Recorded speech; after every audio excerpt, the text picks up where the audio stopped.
उसने अपने घर में एक प्रयोगशाला खोली है। उस प्रयोगशाला के लिए उसके पास अरबों रुपए हैं और वह खर्च कर रहा है। और उस प्रयोगशाला के लिए उसने समाज को दिखाने के लिए एक अनाथालय खोल रखा है, जिसमें छोटे छोटे बच्चे हैं या जो वैसे तमाम लोग हैं जो जिनके पास संसाधन नहीं है, जगह नहीं रहती, क्यों उनको लाके वहाँ रखते हैं और उन बच्चों का उस अनाथालय में रहने वाले लोगों पे प्रयोग किया जाता है। और वो प्रयोग जो है वो इन अनाथ बच्चों पे किया जा रहा है और उनके शारीरिक, मानसिक और उनके एग्जिस्टेंस तक हर तरीके से उनको निचोड़ा जा रहा है। तो ये पूंजी और विज्ञान का गठजोड़ जो है वो कैसे नुकसान पहुंचाता है। इस उपन्यास में जो मेन कैरेक्टर है उसका बेटा जन्म लेता है जिम। वह एक टेस्ट ट्यूब बेबी है।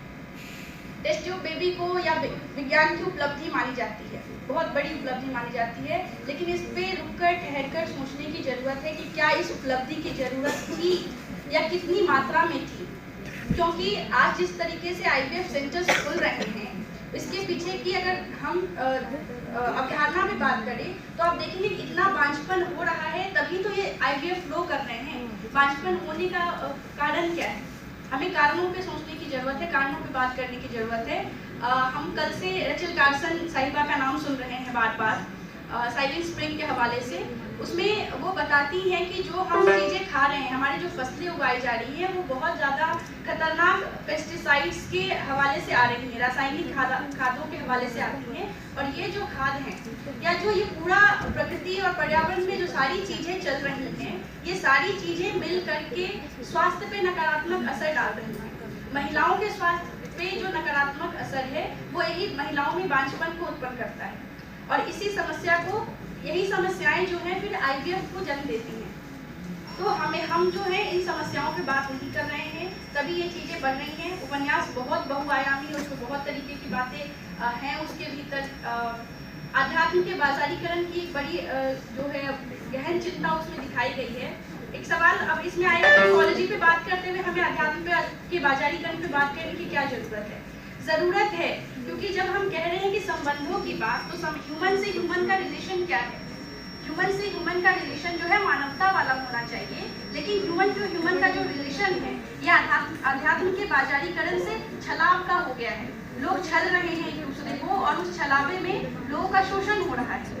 तो ये तमाम तरीके से जब हम इकोलॉजिकल डिस्कोर्स की बात करते हैं तो यही हिंदी उपन्यासों में इस गहनता के साथ आ रही है।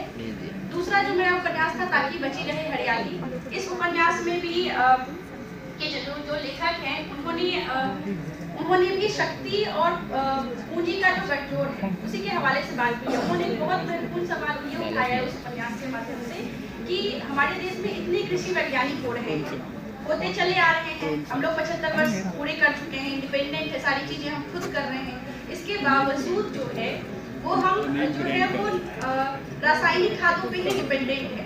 हम फर्टिलाइजर्स वही इस्तेमाल कर रहे हैं जो हेल्थ को नुकसान पहुंचा रहा है। और हम दिन प्रतिदिन जो है वो बहुत कॉमन ये हो गई है बात कि प्लास्टिक के चावल आ रहे हैं, पनीर जो है वो अच्छी नहीं रह गई है, फ्रूट्स जो आ रहे हैं उनमें केमिकल्स है, वेजिटेबल्स जो आ रहे हैं उसमें केमिकल्स है। तो ऐसी चीजें क्यों हो रही है? हमारे कृषि वैज्ञानिक कर क्या रहे हैं?